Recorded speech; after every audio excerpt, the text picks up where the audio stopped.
Yes. I think we have. Especially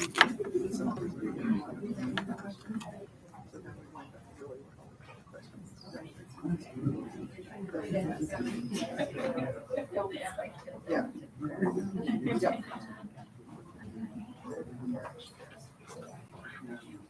Oh, yeah.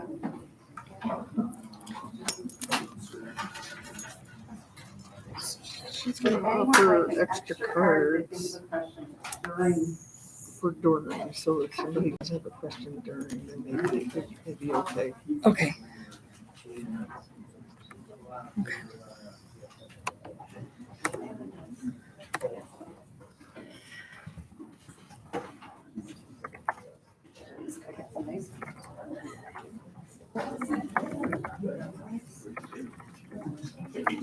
Did anybody else? Wonderful. Hey.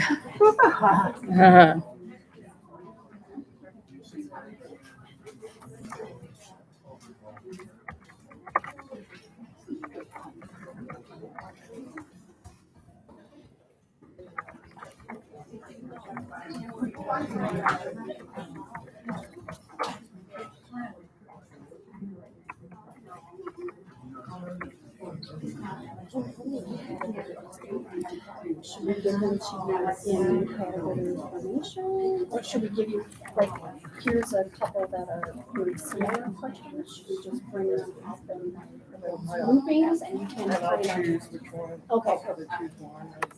okay, so I'll get them kind of as close as I can. And about how many questions do you think they're going to have? I think we're gonna try to end by 7:30. Okay, So, do they get 3 minutes apiece, is what we're thinking? Will they get 1 minute response to each yeah, question? because there's Right, that's true too. So 5 minutes per question at least, so right, just ask the question. 10. So we have 12 to 15 questions, okay. So just kind of, you see any that look similar? Otherwise, I've got a couple that are almost identical, so. Okay, yeah. That makes sense.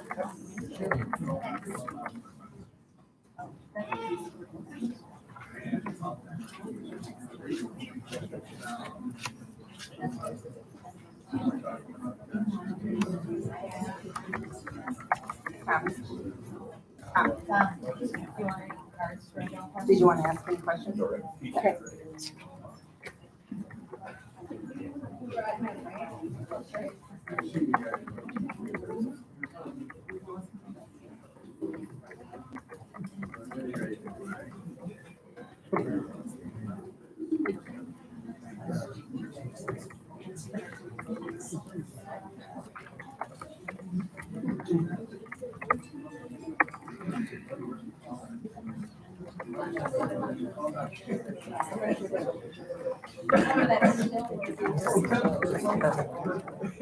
Oh, yeah.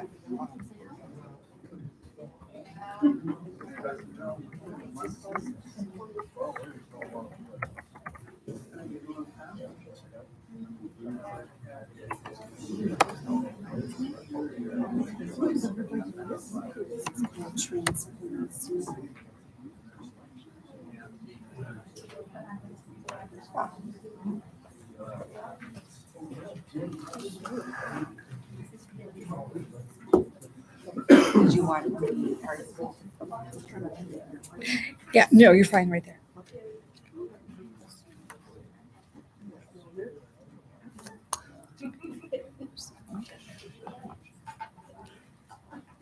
All right, let's get started. This is the CFC School Board Forum. It's a forum, not a debate, so don't expect to hear lots of back and forth.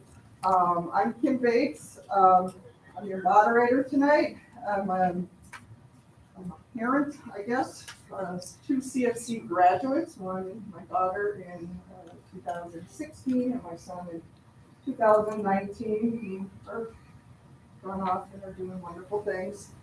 I'm also a professor at Winona State in biology, if you're interested in talking about biology. I'm here for you. But I usually don't get any takers on that. We're going to run this forum pretty strictly, just because we have 5 candidates and we want them all to answer the same questions. So they're each going to get 1 minute to answer each question, and then I will alternate who starts first, so that we don't always have somebody starting first and somebody going last.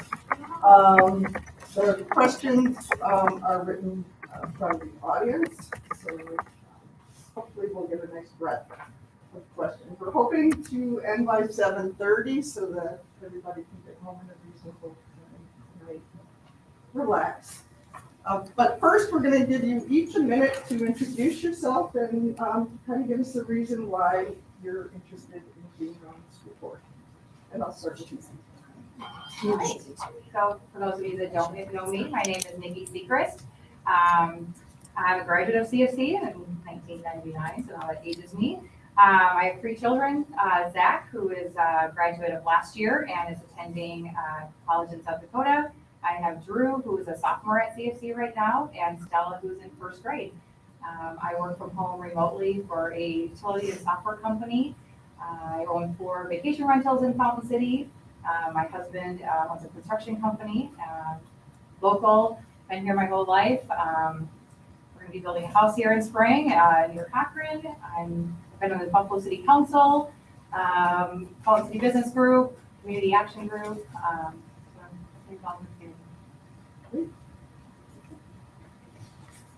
My name is Teresa Henderson. I've lived here for 16 years. I'm a stay-at-home mom. I have 10 children.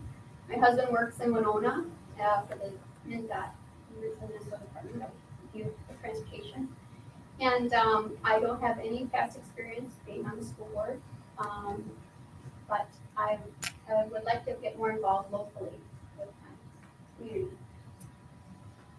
It wouldn't matter if I stood up because I'm just a short standing. So, hi, I'm Rita Greshek. I've lived here 32 years, but my husband's family, actually, my father-in-law graduated from the very first school right here. So, the family's been in the community a long time. We farm locally. We have 7 children, and 3 of them graduated from here. One's in medical school, one's an engineer, and one's a teacher. And then our other kids attended here kind of, I went to St. Boniface with a few of my kids, a couple of my kids are at Potter. We kind of believe we like to do what's best for our kids. And the kids who've been here have had great experiences, great teaching. It's a great school. That's why I want to be on the board again, to just kind of keep moving forward with the good things that the school has. I'm highly critical if you've ever watched me at a board meeting, and that's because I care about kids. I have a master's degree in education, and I was a teacher for many years, and I know what works with kids, and I know what doesn't work with people. So I'm a teacher myself, so I'm kind of an advocate for the teachers as well, and I want to see the teachers doing well and the kids. Sorry, I should say, I'll raise my hand. Yeah, raise my hand. I'll raise my You're like hand when your 10 time second is, warning. yeah. And then at some point, I'll say time. Hello, my name is Lynn Bailey. I've been in the district for 40 plus years. My husband and I are on a dairy farm. We raise 5 kids who all graduated from Fountain City. 3 grandchildren that are coming into the school as well. I worked in the school district as bookkeeper, so I have a little bit of knowledge with the financing of school. I thought that would be a good base to be a part of the school board, and little did I know it was only a lot on the bottom of the big mountain. I'm just finishing up my first term, moving to maybe the second term, because it was all been a lot of learning, a lot of moving parts, and it's been an extremely positive learning, even despite COVID. There's a lot of fantastic things that have taken place in the last few years that I've been a part of it, and I hope to continue being a part of it. Thank you. Hello, I'm Darren Dillinger. I've graduated from Waukesha Kellogg. I've lived here in Concord area now for 23 years. I worked with BNSF Railway for 17 years. I run between Pepin and Prescott. I'm married. Our daughter graduated from CFC 2018, I believe. My biggest reason for running for school board is I think we need some new ideas, fresher ideas. I spent time in the military. My jobs I've had, I always started at the bottom, worked my way up. A lot of leadership skills, a lot of leadership training. So I'm here to give a breath of fresh air. I'll ask questions, and I'm always learning. I'll keep going to learn. I have no experience with school boards, but the leadership side of it, asking questions, being open-minded, and being able to work with other people has been my strong suits. Great, thank you. We just like to second through. Okay. So what I've done is I've read through all of the questions. Everybody's questions are here. They're by categories. If there's anything that's, similar asked questions, so we make sure we cover as much material as possible. So I flip them upside down so Kim can kind of just grab. We'll get through as many as we can in the amount of time that we have. So, okay.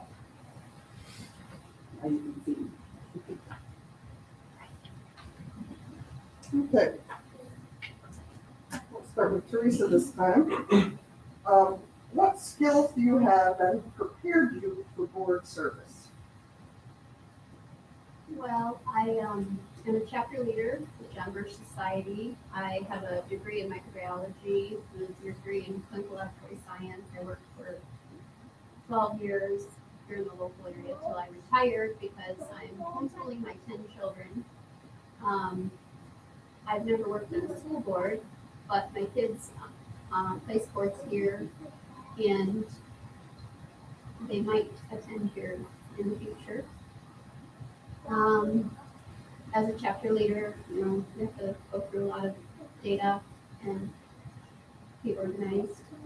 So, and as a homeschool mom, you have to be organized. Read that second question. I guess being a resident here for many years, as well as serving with, I think, 6 different superintendents, I kind of can see the different styles and the different things that have worked and haven't worked. I think having a background in education helps because that's what I went to school for, because it's what I care about. And I see the good, I see the bad, and I guess I feel like having years and years of being in the community, people know me and trust me. They share their concerns with me, as well as want celebration of all the great things that are happening. And I enjoy helping kids and helping parents. So I have interest in wanting to see everyone in this community succeed, because the stronger our school is, the stronger this community is. And I'm kind of stuck here because we have a farm, so we're not leaving. We're here forever. So I just want to make sure that the kids come out of the school successful. Thank you. Lynn? As I said before, I thought my strong suit was the financial aspect of the running of the school. There's so much more to it. The money is what allows the school to operate. But it is the programs for the kids. And so although the financial aspect helps, being able to do things to help forward the educational process for all the kids in the district. Good, thank you. Like I said before, I don't have any experience with school board, but I think through the years working at 4 different jobs, big companies, working in management, each end of it, I've had experience working with all sorts of people. I think I figured out the other day, 18 different states with BNSF Railway. I've worked with all different kinds of people, all different aspects of life, dealt with contractors, rolling in. Now I deal a lot with people outside of the job. So it's constantly working with people. So I have a very good, I think, people skill of being very level-headed. I ask questions. I a lot of times think before I say things to make sure, you're saying the right thing, and you're not being dismissive to anyone. So I think that's the big part of it. I'm anxious to learn about this school board, and I know it's a great school. So I think coming in, the leadership side of it, asking new questions, and getting answers. Great, thank you. All right, so I worked at HBC for 19 years prior to switching jobs to a software company. I was on the leadership team there. I was involved in the budgeting, the finance, billing aspects of it, customer service. It takes all of those positions at a company and understanding those of making a place run and be successful. I was elected official on the Buffalo City Council, so everybody knows when you get a room of people, usually there's sometimes problems and things aren't going well. And so I've been to several board meetings in the past few months to see for myself. I've seen some changes in our school, being a graduate, having kids currently at the school. I attend sporting events and I see the lack of school spirit that we used to have.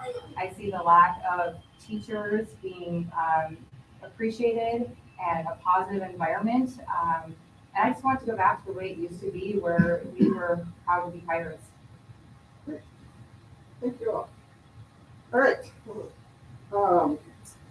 Not that much switch gears, but we'll switch gears.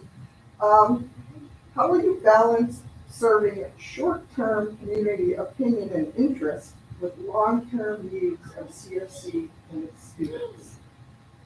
And Rita, you get to go first. So I've always been a long-term thinker. Most of my decisions have to do with what's going to happen 5-10 years from now. If we do spending issues, I'm pretty in tune to taxes and wanting to make sure I spend taxpayers' money wisely. So that's where I put a lot of focus on long-term benefits. Although if there's a short-term issue, I'm one of the first people to like try to find out, hey, what's wrong? Like, what is the issue that you're seeing? And I'm kind of trying to always, calm the waters and or help people who are struggling. And as a teacher, it helps that I can teach people the chain of command and how to address issues when it's a touchy subject. But I do believe that I kind of look at things more long-term than short-term, probably because I have so many kids. So it's not like I have to worry just about my 2 kids in school right now. I have kids 50 years here. Yes. How will you balance serving short-term community opinion and interest with long-term needs of CFC and its students? There, I believe Rita was correct in saying that most of the needs of the school, the vision of the school board has to be long-term because most of it is implemented for a long-term purpose. There are short-term issues that do come up. Everything is discussed as soon as is brought to our attention and anything that is a concern is dealt with. She also mentioned the chain of command. So depending on what the issue is and who they brought it to their attention, it has to go and follow the chain of command. But be it a long-term situation or a short-term, it all is all dealt with appropriately. I too would say I'm a long-term thinker, planning out ahead, but with the short-term stuff, that's what these meetings are for. You have a monthly, if there's short-term issues coming up. I guess the greatest example of that would have been the last 2 years of COVID, changed weekly, daily sometimes. So that's what these meetings are for, and that's when we open, get discussion going, and that's when the board has to get together and decide, yes, there's gonna be a long-term solution, but then we wait probably for the wrong people to give us that long-term solution, but so that we gotta work together to figure out the difference of what we can do in the short term. So that's why I think, you have the members on there more than, a couple at a time, so get the heads together and think about this, and you can have, and sometimes people may not like the answer, but sometimes short term might just not happen for the better of the long term. So that's the discussions for it, board for it. Okay, Vicki, same question. Do you need to repeat it? No, that's okay.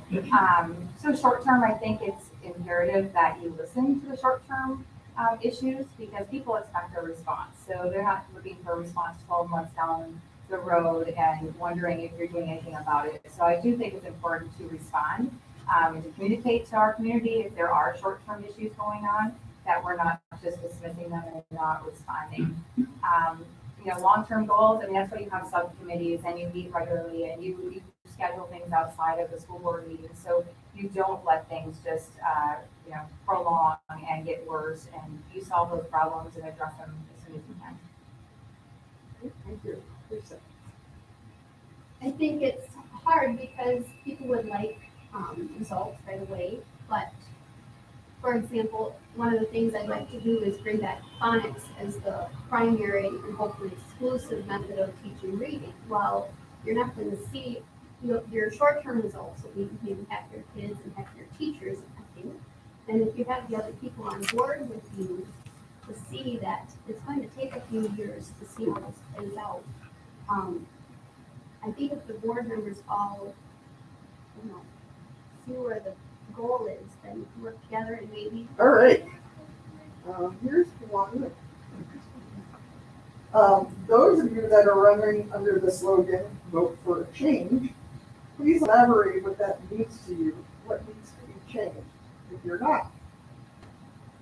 If you're not running under that slogan, do you think there's anything that needs to be changed? And we'll start with that. There are always things that are in need of updating or change. Education is continually evolving and we're trying to improve the education the rate we should go and beyond. I don't know that there's major changes that are needed. We've implemented many changes that I've seen and done part in the last 3 years. I don't believe there's major change that's needed. Like communication to improve the district and the community that has been hindered by COVID. Support to resource from open and allow people to come back in. That is happening. So as far as major changes, I don't think so. I'm going to say path where we've been going to improve education. I think the slogan, vote for change, for me personally, is there's obvious tension, frustration in the school board, with the administration, with the staff, students, teachers. I think we have to dig into that problem, find out what is the tension, what's causing this stuff. When we write the COVID, that was probably one of those short-term questions that everybody had, what are we gonna do about it? It's subsided now, I believe it's not over. I think it's waiting in the wings to be brought out again, so that will be a long-term one we'll have to talk about. But change is, like I said earlier in my introduction, breath of fresh air to bring some new ideas, and if there is tension, maybe some new people can help and work through some of these problems. One thing I noticed while I've been attending school board meetings is that the school board sits in a U shape with their backs towards the audience. These are elected officials by the community. When we come to speak, we have our backs turned to us, and there's no acknowledgement that we're in the room as a community member and as a parent. There's also tension. We've had board members walk out. They've recently spent community tax dollars to hire a mediator 1 month before a new election of 3 possible seats that are open to eliminate the tension that could be resolved by 3 new possible seats. on the board. So worrying about, tax money being spent the wrong way versus the right way is definitely a concern of mine. I had an issue recently with my daughter in school and went through the proper chains of principal on up and met personally, which is the first time I've ever had to come to school and meet with a teacher in all my years of having kids, and got no follow through, no response. Like it was just brushed off like a big bear. That's not what this community is about. It's not what being a parent in this community is about. For me, the biggest change that I'd like to see, once again, is reading. People should be asking, is this curriculum we're using bringing high literacy? 3/4 of graduates from both schools aren't prepared for college. 55% of adults are functionally illiterate, which means can't read and write above a basic or proficient level. So if we bring back a curriculum with high literacy, it's going to help with the older classes because the kids aren't going to be reading at 3rd and 4th grade levels when they're in 7th and 8th grade. So for me, the biggest change would be the curriculum. I think you see half the teachers. I think you're just going to see half the kids. There is a certain way to teach based on how the child's brain functions. And I feel bad for all of these kids who have reading problems and dyslexia and need tutors to help with their reading. Well, the term change usually strikes a chord with most people. That means something's terribly bad. I don't think we need to be terribly bad with our school district. I think there's always a need to relook at how we're doing things and relook at the people doing the different roles, which could mean maybe a kindergarten teacher would be a better 4th grade teacher. Maybe an administrator would be a better teacher. I think it's always important to look at, is it a good fit? I did that with my kids. They needed more religion, they needed more high-end classes, so I made a change. So I don't like the word change, I like progress, innovation. So I think, you need to look at what's working and what's not working. And there you tweak it. I wouldn't take anything and just dump it and say, oh, we're doing this terrible, we need to just start over. I think our staff has worked really hard to make changes. They've changed the reading curriculum, they've changed the math curriculum, they've watched the test scores and responded to it. Oh, you're good. Okay, Karen, we're going to start with you for this question. Sure. What will you do to support LGBTQ students, families, and educators? And how do you envision this support being implemented within the school? Well, I think I'll answer that last part first. I'm really not sure what the policy is here now. And probably the biggest reason for that is when I came into this, I decided I wanted to come in with an open mind. So I've only made one school board meetings. I didn't want to have any preconceived notions. So as far as that, I did not know what the current policy is. I believe everybody and every student has a right to feel or think their own way as long as it does not impinge on somebody else's way they want to think and feel. I don't think we need to change major changes policy-wise, structurally-wise, facility-wise to cater to one or two versus the norm. If we can work around, find other alternatives rather than just wholesale changing policy and the way things are done in the school currently. I don't think there has to be any change necessary. I think this is an education facility and everybody has the right to learn equally. Doesn't matter your race, your religion, your political views, or your sexual orientation. We're here to learn equally, and I don't think there should be any kind of differentiation on any of those topics. First, I have to ask, is there a statute in Wisconsin concerning gender ideology? But I have to say, every student should be able to come here and learn. But right now, I feel the only thing you're not allowed to be at a public school is a proud open Christian. And I wouldn't encourage anyone to go into or choose a lifestyle that has higher incidence of STD and alcohol, drug abuse. Now, if anyone is being bullied, of course, you should go to the teacher and have them stop. But I don't think we should be encouraging or promoting different choices. I mean, we wouldn't want to encourage any other lifestyle that brings, higher rates of those things. Can you repeat the question? What will you do to support LGBTQ students, families, and educators? And how do you envision this support being implemented within the school? When you say LGBT, I guess I support everybody no matter who they are. And I don't ask them who they are. If someone reaches out to me, I talk to them. So I guess my history has been, it doesn't matter if you own a business or if you're on welfare. I will visit with you, answer your questions, and work with you. So I guess unless you're asking, are we going to service that special or group, I do believe we've already had a conversation on the board about a teacher that wants to start a club, which is a club for kids who maybe have different choices with their sexuality or their lifestyle. I think that's already started. And I think the board was completely like, okay, if someone wants to start a club, if there's a need, we're okay with that.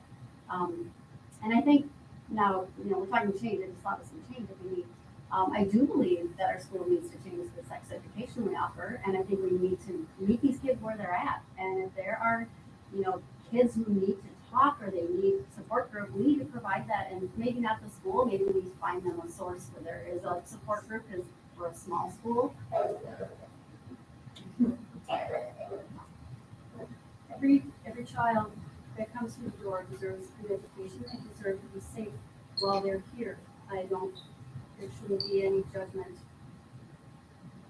on anybody's part as to my words escape me. Their choices. The education is there, and they have every right to be safe, like I said. As far as change goes, it's hard to say what those changes would be needed until that situation would arise, and it would be dealt with as needed. Thank you. I think I forgot to.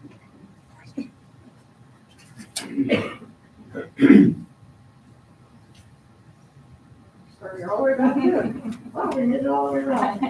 Okay, this question first. Last year, the district earned its highest score on the district report card in its history.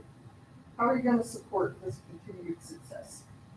Definitely, being on the school board is to really find out what worked and possibly what didn't work, right? I mean, those are great things, those are great achievements.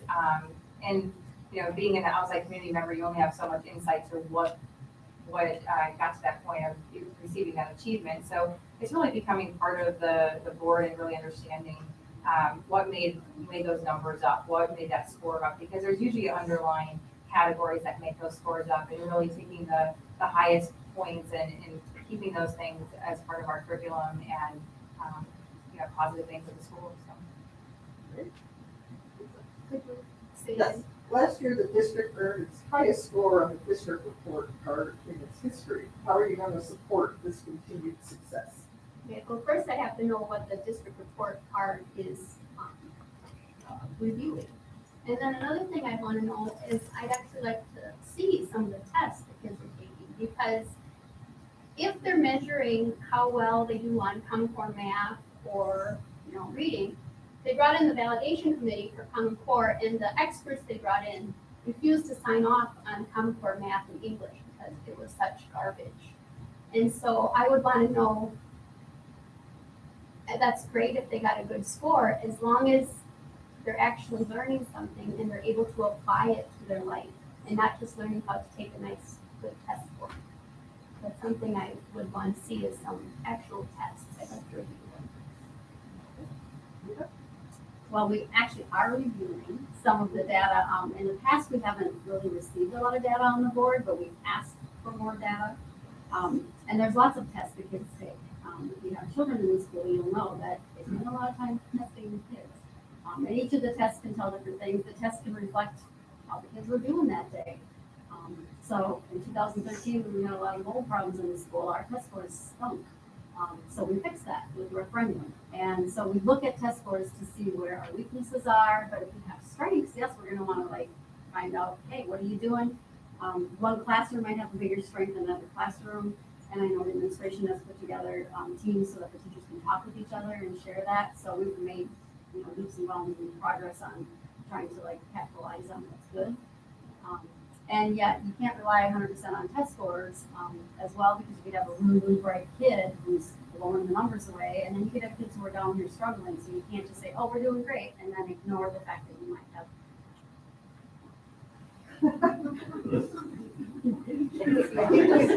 We've allowed people to finish their. Yeah, you can finish your sentence. I remember I'm so focused. As Rita said, they've been giving, the administration has been sharing test results with us.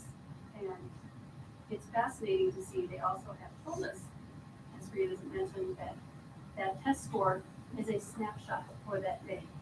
But it still shows you trends.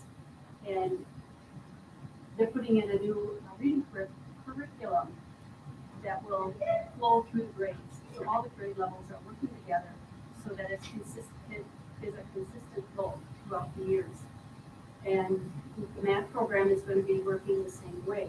So they're working and evolving to improve the test scores, despite the fact that this is the best grade we've gotten from the state so far. We're striving to make that better as well. They've also implemented PLCs, which is professional learning communities. So the teachers get time to collaborate once a week to help improve this. There. I guess first thing I'd have to know is what criteria gets you to that score. So I think nationwide, what I've been reading in the past is, for simple term, they're dumbing down, they're getting rid of grades, A's through F. So if they're dropping standard just to get a higher score to make everybody get up to that point, yes, it's nice to get the top end of it, but if the standards are dropping, the criteria is dropping for that, then we have to be addressed. And so It might be more controversial. I'm starting with Teresa. Are you in favor of teaching critical race theory in the classroom and having materials available to students? No. Critical race theory is also called social and emotional learning. And it takes focus off academics, so there's not really teaching critical thinking anymore, it's value training. And we see everything through the lens of race. But whose values are we pushing? The government experts. So social emotional learning kind of assumed the role of parent from their own website on the DPI. Go full scale with information plan. Communicate data finding, it's a lot of data mining. Communicate data finding to all stakeholders. So the only reference I saw on the DPI website was Gloria Ladson Billings, who wrote books on teaching critical race theory in the classroom.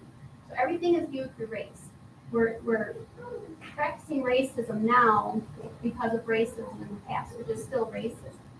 And it's no more judging on the individual and how the individual acts. It's equitable. Everyone needs to be equitable, but not necessarily treated equally. So I just learned more about critical race theory than I knew. I'm so glad I wasn't the first person to really show my thought about that. And honestly, I really don't know what it teaches, what she's taught me. But I guess what I would just say is that I am not running the curriculum of the school. As a board member, that's not my role. However, if my administrator and the principal and the teachers approach the board and said, hey, we need to teach this, we've got issues, we've got problems, there's value, benefits, most of the time, the board should support the experts in their building, their principals, their administrators, and their teachers, because we are not that person. We're not in the building. the board's role is to establish policy and to enact wise financial spending. So our job would be find the money for that curriculum. And if they came to me and said, we need that curriculum, I need to support what they say, or else I need new people bringing me advice. I as well did not have the depth of statistics that Teresa has. What I've read on critical race theory is more so not hiding what history was and teaching about the impact that other ethnicities have had. A lot of history that we've been taught has been kind of skewed. There are factors of people who are trying to say that a Holocaust never happened. So I believe if there is a need to capture what is truly historic, it shouldn't be censored. Here. To repeat the question. Yeah. Are you in favor of teaching critical race theory in the classroom and having materials available to students? No. Can you elaborate? Minute won't do it. I would support it. I could be convinced, but at this point, I don't support it. My daughter in first grade came home with an entire week full of documents that said segregation and integration in first grade. She does not know the difference between the colored children in her class. She has went to daycare with colored children. She has went to school with them. She looks at them as her friend with a name. And so for us to have to bring that to them and show them that there's differences, and she came home and said, did you know that people of color had to write a different class than we did? She doesn't need that. She's in first grade. She needs math skills. She needs reading skills. We don't need to point out things that aren't necessary. If it comes up to be something that we need to teach as high schoolers, I'm totally for it. If it's something that they can handle and they can digest and they choose that, providing materials if they choose to come and read it, that's fine with me. But putting in the curriculum in an elementary level, I think is inappropriate. Starting with you. Setting aside any COVID issues, what do you believe are the most important issues in our school district? Well, because of COVID, I have kind of changed my educational philosophy a little bit. What I've seen is a emotional social crisis with young people in my own home. My son lost 2 years of social interaction with his friends, and my story is he's never drove to the movie theater with a friend, and he's a senior in high school because the movie theaters were closed. And so all those like social things that we all just like think every kid does those things, our kids missed out on. And that affects them in their mental health, it affects them in their social relationships. So I don't even know what your question was anymore, but the bottom line is I think we need to meet kids where they're at. That's my new slogan. And if kids are struggling with sexuality, if they're struggling with mental health or whatever, that's what we need to like get right. If families are struggling with things, we need to reach out all the way to the family structures, and if parents need help parenting, we need to teach them some tricks. Michelle, something we're taught, we need a few more. But I guess I feel like the school is the safe place to pass along some of those things, and it's also a safe place for young people to speak about their issues, and we need to focus on that first. Yeah, setting aside any COVID issues, what do you believe are the most important issues in our school district? First and foremost, I believe the education of the students is number one. And everyone in the building for it to be a safe and an environment where everyone is happy and appreciative. The learning for the students, like I said, is most important. It's hard to say without COVID in the picture because my time on the board has been pure COVID. But still the focus always is the education Here? I think it's the atmosphere. I'm out in the public a lot and I hear things from parents, even some students and teachers. A lot of people just aren't happy right now. They're not going home happy, so you shouldn't talk about school being a safe place for the students and to learn. Well, it should be the same for faculty and the staff.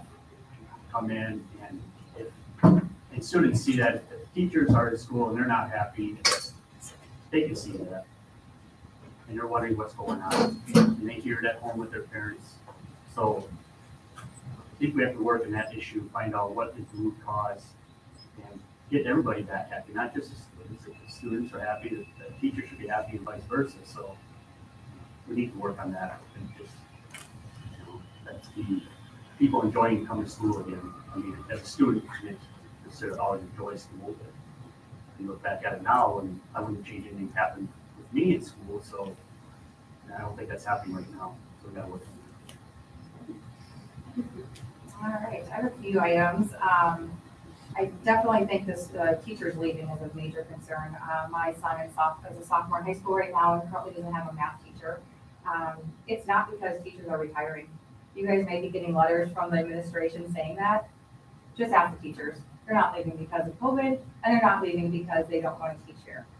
There's other reasons, but just ask them for yourself. I've talked to it a lot myself. Safe environment. I got a letter from our administration that our school is on lockdown. I texted my son. He did not know about it.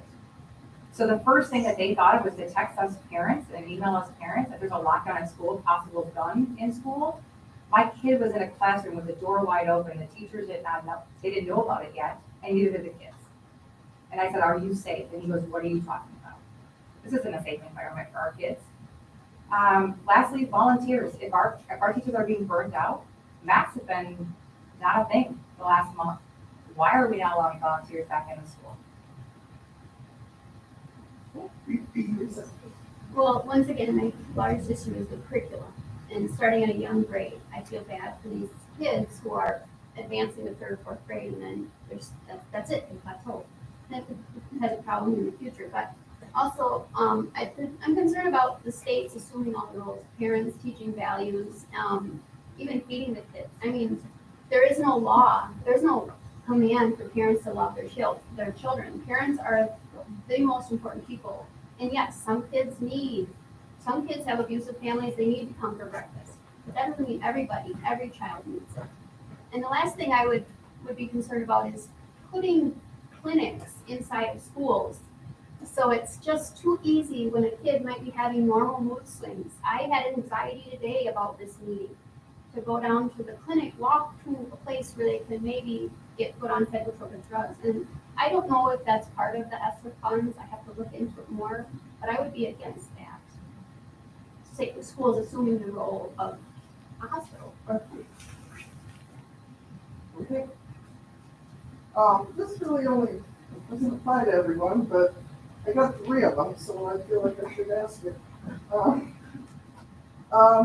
So share with us why you want to represent the CFC school board when your school-age children don't attend CFC school in person. We start with Lynn, right, but yours did attend? 5 children graduated. Right, so My grandchildren. you can pass if you want. I'm sure it really doesn't apply to everyone, but at first I was gonna just not do it, but 3 people want to know, so I feel like I should ask her.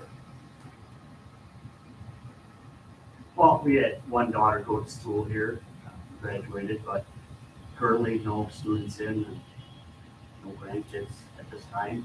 But I think for you to be in any type of board or any type of leadership position, administration, you think that you have to have, or if you don't have a kid in the school and that you don't have any skin in the game, I think that's just a wrong ideology. We're all taxpayers, we all pay for the school, and we see things that aren't working out. You just have to get involved. I can sit back, and finally I just sit back and I thought I had to do something. So rather than being a social media warrior like a lot of people are, I thought, throw my name in there and see what happens, see if we can make a change. My kids have all attended CFC and two of them currently attend CFC. But most of all, I'm here to support our community. I own small businesses. I've lived here my entire life. I'm here to stay too, and so I want to see our school be successful and my grandkids someday come here. And the way I feel like it's going right now is we do need change and we need to move in a better direction than we're currently at. And so whether my kids were here or not, I'd be doing this. Okay, and this is a great question. Why would I, as a homeschool mom, come to the school board? Well, my kids play sports here, the superficial ends. When my kids play sports here, they're affected by the mask mandates and maybe vaccine mandates in the future. We are not part of the MFL land program. We've paid over $100,000 in property taxes in the last, 10 years or so. But the deeper issue is this literacy problem is a national security issue. People cannot think independently if they can't do their own research. They're left to whatever they hear on the television. Homeschool children greatly outperform public school children. Maybe it'd be great if a homeschool mom brought in some new ideas of curriculum or that too.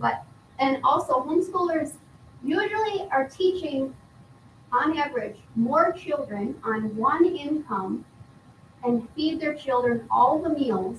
So they know a little more about balancing the budget, I think. And not that I want to cut right away, but also I want this district to be the leader in happy kids.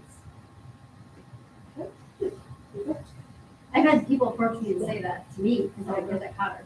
And I look at them, I'm like, well, yep, two of my kids are at Cotter, but I've had kids in this building 54 years. If you add up all the years, all my kids were students here.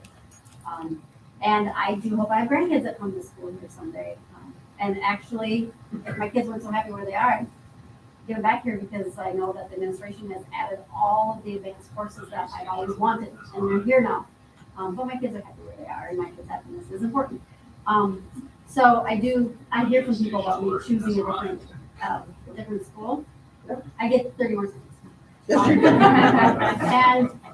And what I say to other people too, when they come to me, I say, you need to do what's best for your family, best for your child. There's a beauty of open enrollment right now. We kind of get the same number coming in as we have going out. So if you're choosing for your child's happiness and best education, that's the right reason to pick a different school. But, don't leave because you're angry about something. I say, get part of the solution. Come to board meetings, attend a club. Great, thank I you. gave you an extra.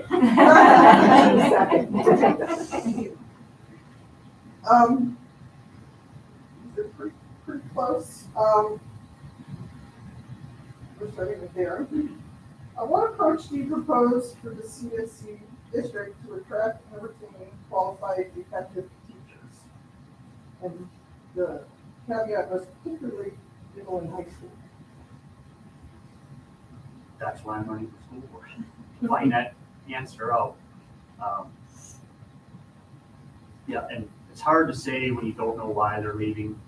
I just know they are. So to get on the board, I guess you want to know why, what's causing them to leave. So then we got to work on that core issue.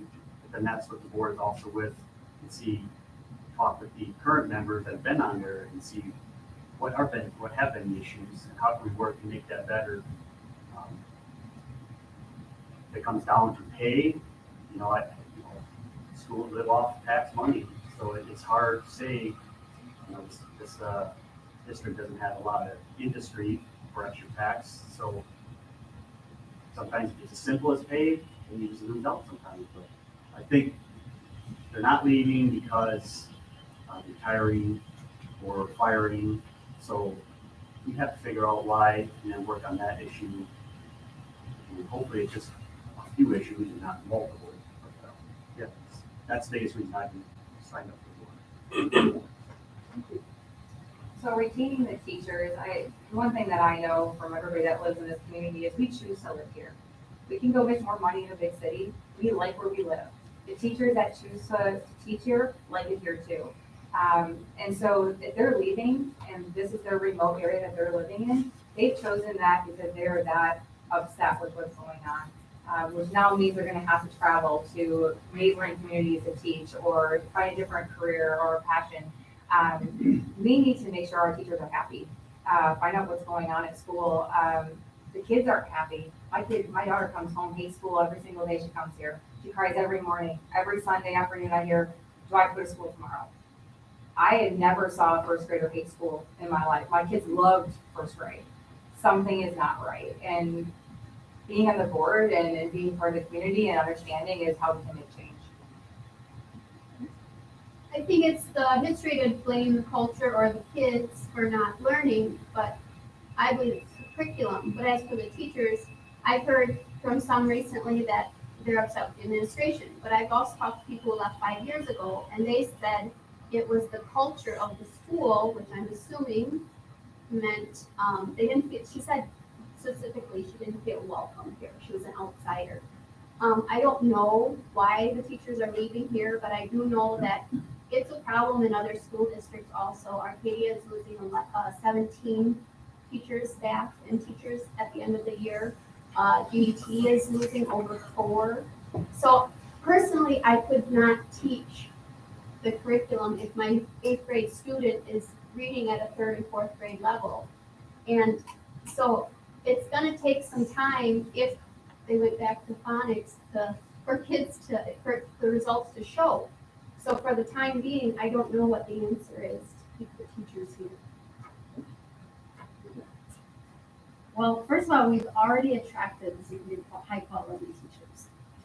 So most people that come here, they either spend a few days in the building and say, wow, you're a really, nice district. I think our issue is maintaining our staff, and that comes with a better climate and more respect. And right now, there's no teachers union. So our teachers have no voice, and when they try to have a voice, well, then they become, the problematic teacher, and then they get a little more harassed and a little more treated different. And I think we should have a teachers union, because then the teachers can have protection, they can have a voice, they can have one person being the person that's chosen to speak for them, so that they're not being targeted as the loudmouth teacher who's saying too much and or making administrators' jobs challenging. I think that would be the answer to help the ones who are left here. And again, if you don't have a good fit, we need to make a change. And also, if someone does leave, they need to leave knowing they were appreciated, so that if they change their mind, they might come back. And I don't think we're doing a good job of that. We don't do exit interviews as a board, the administration took over that, and we don't really, I think,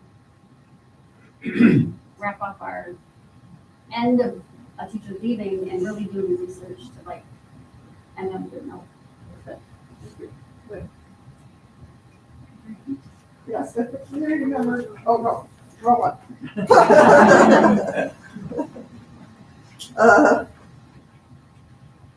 What approach do you propose for the CSU district to attract and retain qualified, effective teachers, particularly in high school? That is something that is currently being worked on, and they do compensation package, because quite often the money factor is an issue. And we've had teachers leave for more pay in other districts. And as you said, taxpayers are the ones for the most part footing the bill, and so the pot is limited. There's a SAT team that was created. It was created more so about student achievement, but it also has given a voice to the teachers as well. So there's elementary, middle school, high school there. I'm not certain if there's any staff people, but administration, there is a board member on that committee as well. So teachers have the opportunity to speak to the members that are on the staff team to have their voice heard. Well, thank you. All right. If a community member notifies you of a concern or complaint about the school or one of its employees, what would you do about it? And as a board member, I think it's, we bring it up at a board meeting, it goes on, an agenda, if it needs closed session, if it's something that's, private, you pause it, a closed session meeting. Certainly I've seen board meetings where things kind of get, brought up, but they're not addressed, or they're not, there's no details on it. But yeah, I mean, your job as a board member is to respond and to get answers, and there's subcommittee meetings that you'll have, and if there's, a meeting just for, teachers or, employees that you need to address. But yeah, it's just really responding and having that meeting and getting to the outcome that you need to respond back to the community or, the issue at hand, I guess. Well, first of all, I would want the community to feel that they could come to me. If it was something that, was serious that needed the cops, I would contact cops. But otherwise, I would bring it up at the board meeting. Well, there's the proper way to do it, and then there's what I do. So, I feel like I was elected by the community to support them. If someone reaches out to me, I talk with them, I ask them what's going on, what they've already tried to do. The right thing to do is to turn it over, to administration. I guess, and usually I feel like if people are reaching out to me, it's because they don't want to talk to administration, or maybe they've tried them. So I get in trouble sometimes because I let people talk to me and I try to give them good advice. The advice is go to the first source of problems. The problems with that teacher, talk with that teacher. If you need a mediator, there are people who can mediate, not me, but there are mediators. School boards are supposed to be very succinct in chain of command, but in a small community, sometimes that's not really appropriate because some people just want to be heard and they need to be validated that their feelings matter, and they don't get that sometimes when they reach out to the chain of command.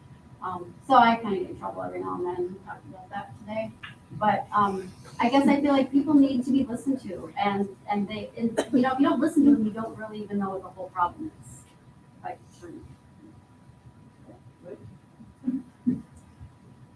I believe that you can listen to someone, but yes, there is chain of command, and that is our responsibility to follow it. Like I said, you can listen to the person to see what the issue is, to determine if it's a teacher. You have that person, if they talk to the teacher, then you go to the principal. If the principal hasn't resolved it, you reach out to the superintendent. Like I said, there's a chain of command. So you would share that information to wherever it needs to go. And also what we learned today is to follow back through like a week after that contact is made, to make sure that the issue is addressed.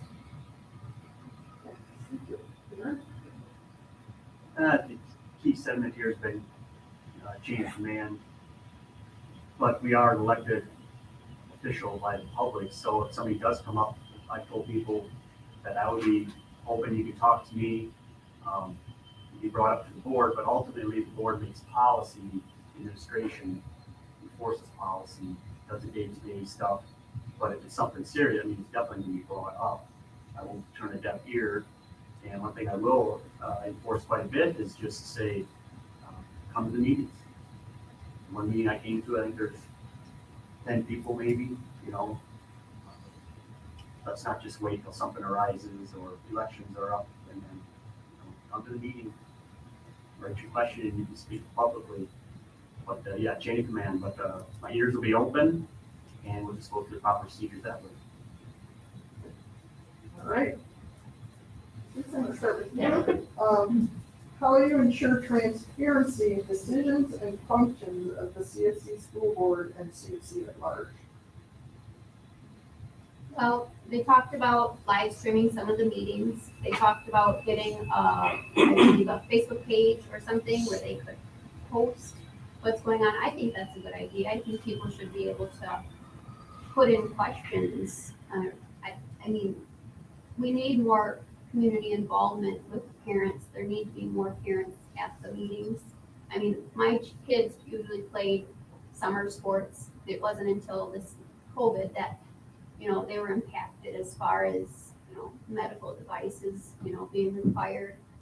But I think the families, if you have a problem, or even just to hear, the meetings can be kind of boring, but if you want to be heard, you have a chance to talk there. So, but I do think a website or something would be helpful, that, instead of just the minutes. They said they can't do the live stream as of yet. Can you repeat the question? Yes. How will you ensure transparency in decisions and functions of the CFC school board and CFC at large? Well, that's what else I get myself in trouble for. If someone calls me the next day and asks what happened at the meeting, I tell them what happened. I mean, I guess we don't have a lot of people show up at our meetings, but there's a lot of people who want to know what's going on. So I guess, I think it is important as a board member. If people can't make it to the meeting, they want to know what happened, I tell them. So I guess we probably should be recording again, and we probably should be doing something, because if there is this much interest, because there seems to be a ton right now, which is wonderful. Which y'all give me a lot of trouble because there's so much interest. But it's like we need some way for people who don't feel comfortable coming into the room or being present to be able to see what's happening and watch what's happening. And I know we did it in the past and nobody really watched it. So then, and they complained that the sound was bad. I don't know why we can't just buy better speakers and actually just videotape it as it happens, and someone can check out the tape or something, or we could stream it somehow. I don't think it should be that difficult. I think we could use high school kids to do it. I mean, we don't need to get some professional company. I think high school kids could manage taping stuff that I don't have to repeat the meetings.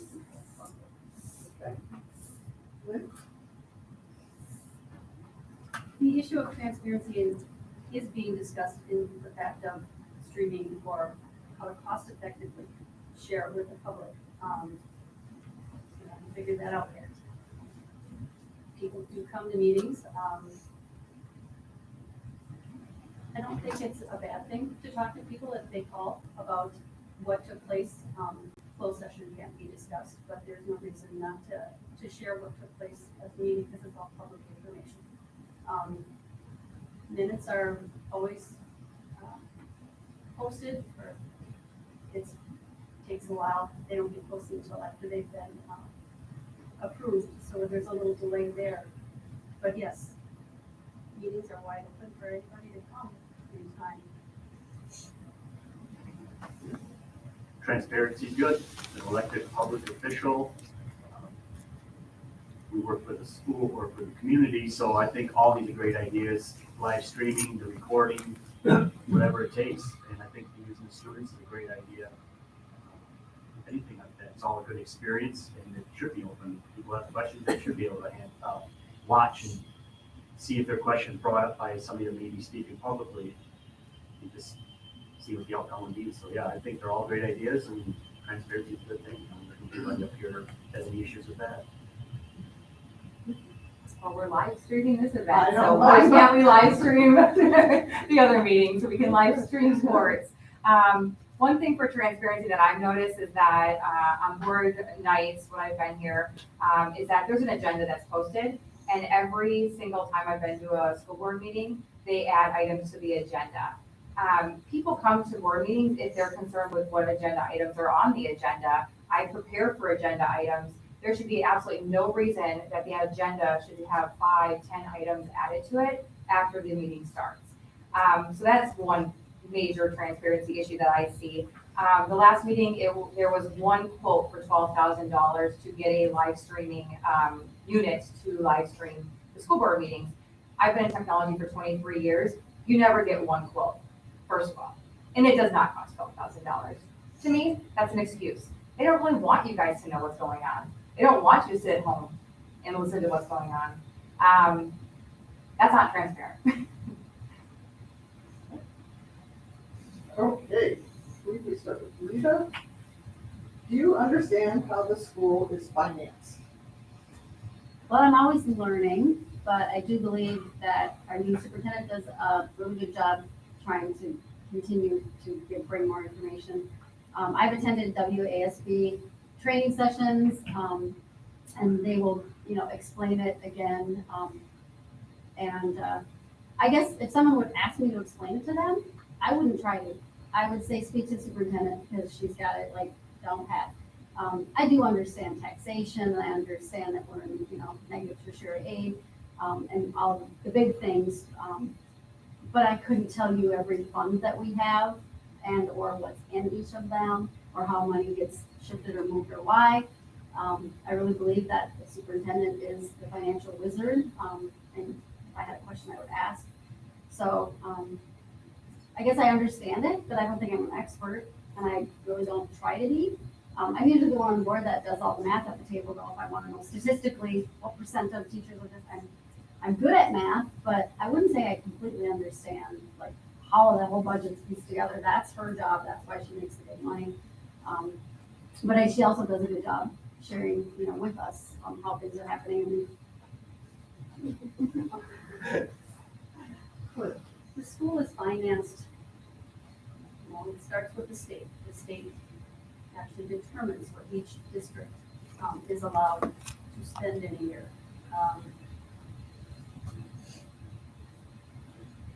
In that amount, then the state the revenue limit is calculated through a real massive spreadsheet that takes into account the pupil count that's done every year. But there's a 3-year rolling average to help gauge if population of the student body is decreasing. But there are other factors into that as well, but the state determines how much each district can spend. The state also gives a portion of that money to the district throughout the year, and the remainder of that revenue limit is what comes from taxes. I don't do a very good job of explaining that. At the annual meeting, she does a fantastic job of explaining how that all happens. And she is phenomenal as well. Well, is phenomenal in the finance aspect. Learned quite a bit of stuff about finance. No, as far as financially running a school, I don't have a clue, to be honest. But I know there are classes. I've already gotten emails if you do get elected for Yep. So yes, there's training there, and like I said earlier, constantly learning. Have to go look into it. Be leaning on the current members to help out with that. But yeah, as far as simple ideas, money is to the state, taxpayers. The one thing I brought up at the meet and greet a few weeks ago is with any state money, federal money, it's a very small amount. I guess I would always ask is, what's the stipulation? The whole COVID thing, I think a lot of times things were held in place longer because of if you take money, like I said, if somebody offers you money, there's always going to be a reason, a stipulation to it. What are we going to have to do? What policies are we going to have to carry? So I would ask about that. But financially wise, I'll be a learner. I've done finance for 20 plus years, being involved in the budgets, and of course there's always fixed costs, right? You know where your revenue comes from. It's coming from federal, state, coming from enrollment. We're down $160,000 in enrollment because kids aren't enrolling at CFC. So there's things that we can do to improve our revenues as well. We're really understanding what the fixed costs are. What do we have to work with to allocate to different types of funding? Obviously, if there's things that we need to do, you can levy for different taxes. You can have a different referendum to ask for the community to support higher tax rates. But really digging in and understanding what the actual line items are of a school budget is really our job as a school board to understand that. We're supposed to be here as the next level to review that. Being on city council, that was what we did. We got the check register. I went through it line by line to make sure nothing looked out of sort. Everybody knows there's things that everybody should be double checking and reviewing. Yeah, this is gonna be the hardest part for me is the budget because especially with inflation now, I think this is gonna be the hardest job of the school board in the future. I do know that I've heard good things about the superintendent, about her, and I know that 5% of CFCs comes from the federal government, 45 I think from local, and 40 from the state. I would love to know what strings are attached to the state money and what the local school board has to do what they have leniency to do themselves to decide. I'd also want to know the pay of the teachers, what their pension is. I mean, I'm interested in learning. It's gonna be a huge issue with inflation. Cost of gas is gonna go up, buses, it's gonna be a headache in the future. So just, the community needs, I think they'll be understanding because they'll all be going through it also. But it's gonna be a learning experience. Okay. Start with you, Lynn. What policy should be enacted by the board to minimize students grades 7 through 12 from wasting time on phones and Chromebooks? On the minds of teenage parents. Well, I can't say for certain what the policy is, but and it's not safe to make presumptions as well, but I don't believe phones are allowed. They are not supposed to be on their person during the school day. They all have the Chromebooks with which to do their homework. So that makes it a little more challenging because one instructor in a room of 15, 20 kids can't be watching all those screens and trying to teach at the same time. But there are filters that are put onto the Chromebooks that don't allow them to access certain items, and I believe like Facebook. That's the first one that comes to my mind, but I can't think of what other ones that they're not allowed to use. I know that there is probably some leniency with some access when it comes to certain projects or something, but that would be for a limited time only. Yeah, I guess I don't know the policy either. The Chromebooks, I'm not sure if there's current things on there just for school use. I'm assuming they don't take them home, they stay here, but I'm kind of old school that way. I'd like to say that phones go in your locker, you don't get them till the end of the day. I know that's not possible here for a lot of parents that need to get a hold of the kid or they need to get a hold of me, so I know that's kind of out of limits. I just think of my job, I have a company phone, I have a company laptop, and like with the filters, how they do it, I'm not tech savvy, but if I go on Google, there's a lot of stuff I can't look for, so there's no social media, so I guess we'd have to look into something like that. Maybe it's through the school internet, I'm not sure how well that works, but there's definitely ways to block things, because we can't rely on the teachers or expect the teachers to know what every student is doing and what they're looking at. It's just a simple swipe of the button and you're on to something different. So I think there's technology ways to get around some of that stuff. Yeah, since it's a personal device, I think it needs to be managed in a classroom. I mean, it means you give 5 minutes at the end of class or something, or before lunch or something to check your phone. We all have one. I use mine for work. I use mine for business. I mean, it's inevitable. The kids all have phones in high school and junior high. But, I guess repercussion, right? I mean, if we're going to have policies, then enforce them. If you don't enforce them, there's no point in having them. So if it's a problem, really if there's a problem, I guess the issue isn't being enforced by the teachers and administration to not have them. But I do think they do need time, and I'm certainly glad when there was a safety issue that my son had his phone on him actually, and he responded within seconds. So there's some truth to that too. So. I would say that if the teacher doesn't want phones in class, the students should be told that. And if let's say the teacher sees, Mark with his phone, maybe there's a policy that the teacher takes the phone till the end of class. I mean, they should have time to check their messages between class times, I would assume. I did when I was in school, but.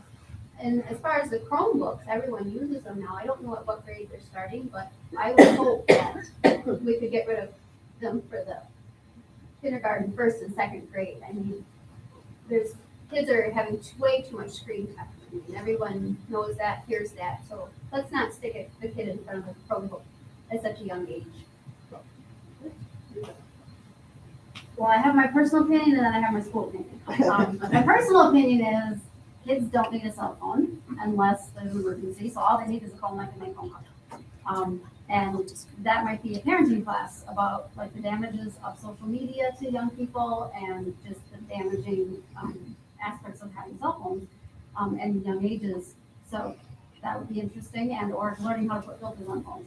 But as far as school's concerned, I guess, each community, I think, needs to make that decision. And if there's parents in the audience right now who feel like cell phones are an issue, or teachers, that needs to get brought up and brought to the forefront of a discussion. Because if the culture of our community is that we want our kids to be able to reach us and we want that contact, then we should be talking about that. If teachers are saying, I can't teach because there's too much cell phone stuff, because they hide them, even though I have a rule, I think that really needs to be discussed. And this is another thing about like meeting kids where they're at, like if they need their phone or if they just want their phone. I'm against giving kids what they want and doing what's best for them mental health wise as well as time wise and education wise. Derek? I believe Derek? Yep. If a decision affecting public health was brought to the board for a vote, would you follow the recommendation of experts, example CDC, state and county health department, or your own personal beliefs or opinions? Great question. The last 2 years have really tested that theory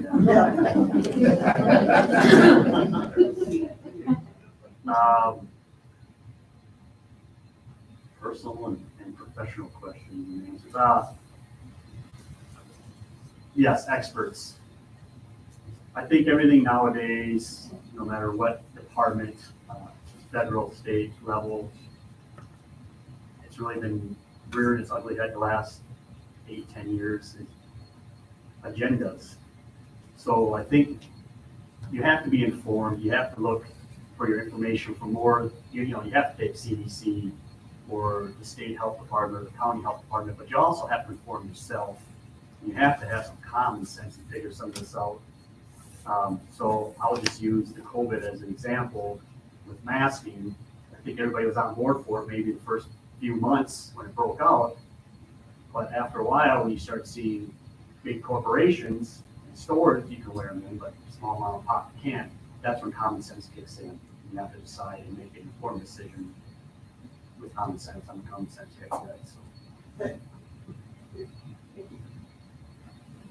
Yeah, definitely believe scientists, right? And I think there was a need for, the school board to acknowledge that at one point. I don't really have, I would say, a personal preference on it. I don't personally wear one. I feel like I'm a healthy person. My kids are healthy. But what I do have an issue with is that parents got an email with a survey that asked what our opinions were. And when 80% of the school district of our community comes back and says, we want math optional, and then we went and masked our kids after that, I don't understand why you wasted my time. If you're gonna ask my opinion, then use our opinion, otherwise don't ask. Because if you're gonna go against, what the community and the parents are saying they want for their children, who I should be the person who decides what my kid's medical history is, whether they get vaccinated or not, it should be our choice. If you're gonna ask our opinion, then follow what the district's asking. Don't go and say, here's your, survey, here's what you voted on, and then the next meeting, we're masking our kids again. Just don't waste our time if you're gonna do that anyway, I guess, so. Yes. Please go on. If a decision affecting public health was brought to the board for a vote, would you follow the recommendation of experts like the CDC, state and county health department, or your own personal beliefs or opinions? I think the time, the day of always trusting the experts is past, because there's been a lot of money, bribery going on. And when we're opening the racetrack every weekend with hundreds of people together, when colleges are getting together with no mask and when the homeless aren't dying in large numbers, we need some common sense back with all decisions. Well, obviously, we dealt with this year, and our school is a public school, and we are responsible for the kids' safety that are here. So regardless of my personal opinion, I think it is important that if there's a public health advisory from our local county, we follow it. The issue I have, though, is when things kind of progress and different communities have different risk factors. I don't think it's healthy for us to be the one and only school doing excessive measures if other districts are not, because that just makes people question, like, you know, why does my kid have to, but my friend's kid over in Mondovi doesn't? And at some point, you need to listen to your community and or respect the parents' decision and or the parents' knowledge to keep their child healthy. And so at some point, you have to use the common sense that says, well, and nationwide, there are good rules and policies, but at our local community level, I think we need to also put some trust in our parents with still remembering child safety. So if we were in the red zone, we probably needed to continue to mask based on health.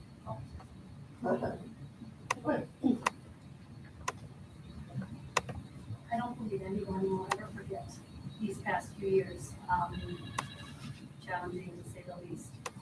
I wouldn't even begin to know where to look for information, so then I absolutely believe that we need to follow the CDC and the health department.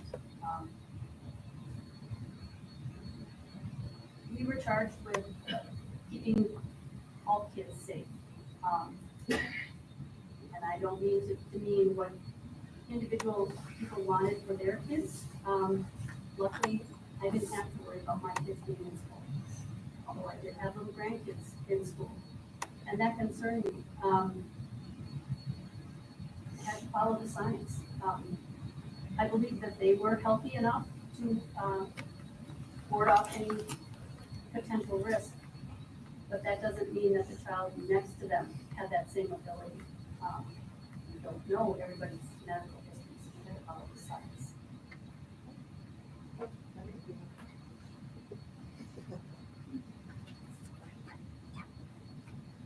We're getting down there.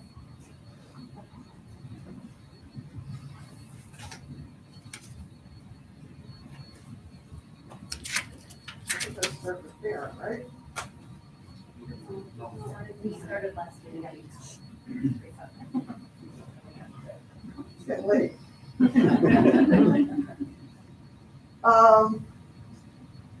Teresa, what do you think is the proper role of superintendent and the principal of our school? Well, that is a good question, and I've heard that that's changed recently within the last 5 years, and that's something I want to find out. Is the role of the superintendent to enforce the decisions of the school board? Is the role of the superintendent to be the CEO of the public school and have the freedom to make some independent decisions? I don't know that, but I've heard that it's changed recently, and I would like to find that out exactly with statutes. So roles in public schools are where the chain of command comes in. However, the superintendent is the one and only person the school board hires. And the role of the superintendent, which I will say I voted to hire a business manager instead of the superintendent. So, but the superintendent manages money, and that's their main role, which is why I thought we could get by with just a business manager. I got all for you. But the role of the principals are to manage their teachers and to support their teachers and to develop professional development for the teachers. So I was very much in favor of having two principals and just the business manager and save all that money and just focus on the financial part. But I mean, that's how most schools operate, are with the superintendent and one or two principals. I was also a huge proponent of using our senior staff members to take some of the responsibilities of curriculum development and or planning in-service for the staff and use their expertise in making some of the decisions that administration makes. The superintendent of a school is like the CEO of a company.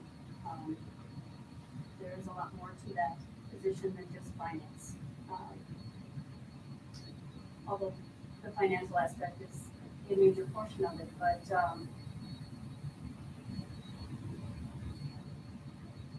the superintendent can also share responsibilities or dissipate some of the responsibilities onto the principals, who basically are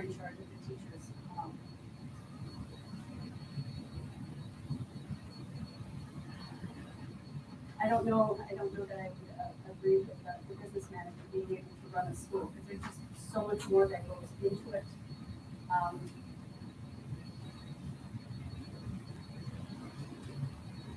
The superintendent brings ideas to the board and shares all of those many suggestions that there is for improving or maintaining all board activity.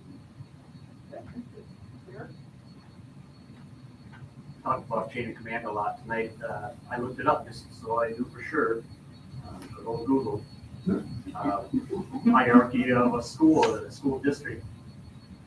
School board sets policies, the superintendent and principal establish and they enforce the policies that's set by the school board. So yes, school board hires superintendent. Superintendent is CEO. Superintendent and CEO and Manchester School Board. I think it's set pretty straightforward. So just like a corporation, same thing, it's top-down approach. You know, you have a board of directors, you have a school board, you have a CEO, you have a superintendent. The one thing that I see happening is that in these situations like this is where the board puts all of their trust into a CEO or a superintendent, and they have the ability to convince you and persuade you and mask some things that you may not have enough details to make an educated decision on. So it is still the job of the school board to do research. You have to go find out answers on your own. You can't just take one person's opinion and data and say, I'm going to make a vote or, and be persuaded by that. I think you still have to be educated and make your own personal decision. Certainly you're there to gather that information from an expert in their position, but our job as a school board or any kind of board is to still do your own research and find out what's going on.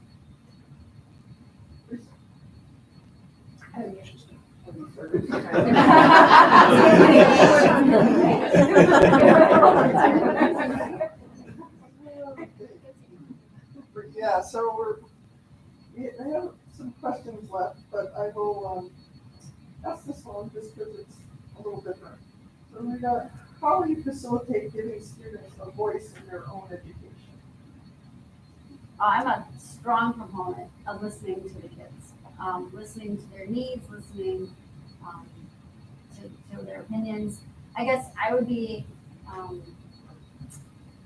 happy to see us have a representative back on the board. We used to always have one student come to the board meetings or a couple students and be part of listening and they would discuss with us. We've kind of let that go and didn't bring it back, so I'd like to see that happen again. I think the students should have presentations at our board meetings about things that are important to them, and that if we can finance it and or support it, I think we should listen to them. We don't have many, or hardly any reports. The FFA gives us a little presentation of their trip, but that's about it. I think we're missing out that some of our young people are smarter than us. They have a lot of knowledge. They have a lot of insight, and we don't use that much. Just like I was saying earlier, we don't use some of our senior teachers to take on leadership roles as much as we could be in saving money on administrative costs. I'm sorry, could you repeat that? Absolutely. How do you facilitate giving students a voice in their own education? I'm starting a student council would be, I believe, an avenue for that. Like I said, student council doesn't come to board meetings and communicate with the board, but I believe that is their main avenue for sharing where they have problems or positive outcomes. I'm really unaware of any other avenues that are current for them.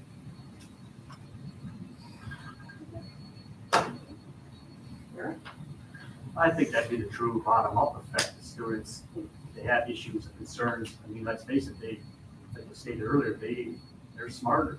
They know how, we talked about filters for personal devices. They probably find a way around it. You know what I mean? So, yeah, if they have different ideas, better ways, or things they don't like, then they should be starting with the teachers, moving their way up through the chain of and the teachers can maybe get together and, present it to the administration that way. But, yeah, I think student councils, anything like that, they come in meetings, if one sat on the meetings, I think that are all great ideas. I think asking the kids what they want, obviously there's a curriculum they have to follow, right? But what other kinds of different curriculum options can we offer them? Is there different types of courses, technology? If we're sending our kids out into the technology world, can we offer more technology-driven courses that get them ready for computer science or, business? Make them, can they do their own taxes? Can they log into TurboTax and do a tax return? These are real life things that kids need to learn before they get out of the school district here. And so offering those maybe 1 week courses or, different options for classes that they can take, but really listening and hearing them and seeing what we can do to offer options for them in the school. I think it would be great to have students in different classes get to sample different curriculum. Especially some of the older, more tried and true methods. I would love to see if the kids chose those and how they performed. You have to remember though, you can't give kids everything they want. When I was young, the kids in my school really were, a few of them were trying to get soccer. Well, we were in a tiny school. We just didn't have the resources. So yes, you can listen to their needs and their wants, but the staff, the older people need to make more informed decisions about it. Well, I think that's it. I hope you guys all learned something. I think I did. And thank you for coming.